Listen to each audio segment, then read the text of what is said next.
SEAL missions are inherently designed. I think most military missions are designed this way, but the way we plan them are inherently designed to just take it down into steps, and you go step by step by step by step. And you have some contingency planning in there thrown in because, some things you want to just make sure, okay, if this happens, we want to make sure we have some resources. But other than that, you're like, hey, I'm still throwing myself out of an airplane.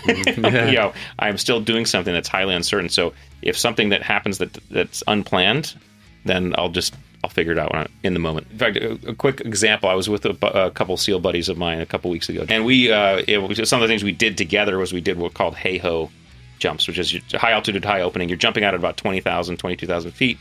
Usually nighttime, pitch black, you have night vision, all that stuff. You're getting out, you're pulling your chute, you're counting to 4 and pulling your chute. So now you're going to be flying somewhere for a while, and then you're landing and then doing your thing. And we were all kind of thinking about this because we were actually reminiscing as to the adrenaline rush that something like that gave us. It's like it's almost hard to describe that rush you get, especially when you do it with people you really care about.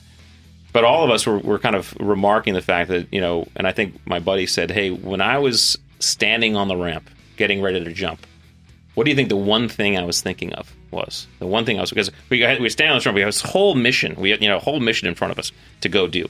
What's the one thing I was thinking of? And both of us knew exactly what it was, and that was nail the exit. Which, in other words, get out of the plane in a stable position. That's it, right? That's the only thing you're focused on. Once you do that, what's the next thing? Well, now pull my chute. Okay, what's the next thing? Now that's done. Okay, what's the next thing? Okay, now I'm going to make sure everything's good.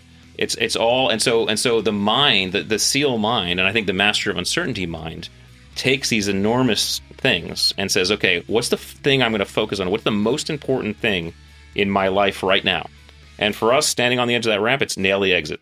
Okay, once that's done, cool. Okay, what's the next thing? Open my chute. Okay, cool. What's the next thing? And you just go through that step.